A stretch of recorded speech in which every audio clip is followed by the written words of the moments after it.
And a very happy Thursday morning to you. It is February 9th, 2017, and let's take a look at some of our national and international news. First and foremost, the Brexit vote is complete. The MPs have backed the bill. It now goes on to the House of Lords. Meanwhile, they rejected an amendment that would have protected EU citizens in the UK and would have given them permanent residency once that Brexit is complete. So once again, that was rejected. And so basically, I think that means that members of the UK, or rather of the EU, will have to leave the UK, or at least reapply for residency. The former head of the Ukrainian intelligence, speaking about large-scale special operations against Russia, saying that this has been a strategy for some time. Meanwhile, Russia says that they will use Iran's air bases to fight terrorists if necessary. They've already done it in the past, and apparently they are planning on doing it again in the future. A U.S. senator spoke about the Russian Federation and their compliance and their cooperation, and Trump's cozying up with Russia in terms of attacking Korea. She didn't specify which Korea she was talking about. Meanwhile, the new hypersonic killer missiles are going to be deployed on Russian aircraft carriers, and Russia's general staff is checking the Moscow air defense readiness to repel any enemy strikes.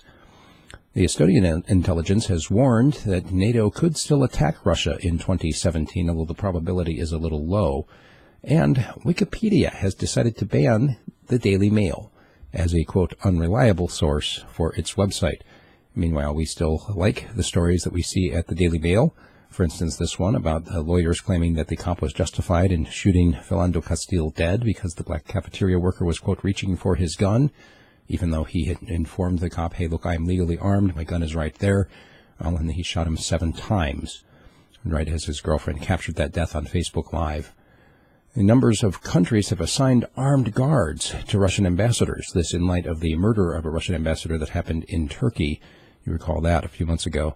The Pentagon admits that it has performed thousands more airstrikes than it has previously disclosed, but they said that they aren't really trying to cover anything up. I'm not sure if that's an omission or an admission.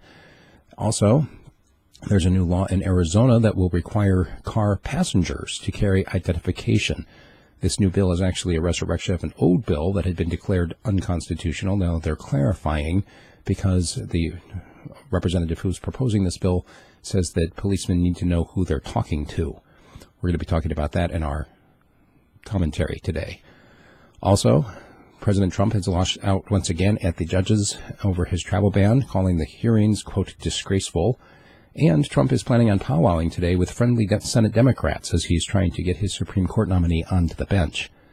The new executive order being proposed by President Trump would allow U.S. firms to sell so-called conflict minerals, especially with the Congo. And Sean Spicer has backed the president after he trumped that Ivanka was treated very unfairly by Nordstrom. They decided to discontinue her line.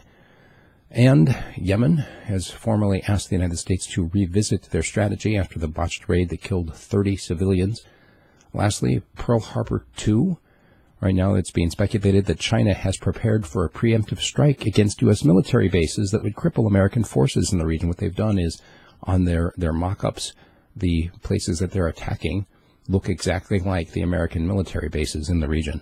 So that's what we've got for our national news today. Once again, my commentary is going to focus on the Arizona ID, and make sure you check out the Alaska news as well. If you like what I'm doing, please become a sponsor, either by a direct subscription at the website, radiofreespeech.com, or by becoming part of my Patreon team. Thank you.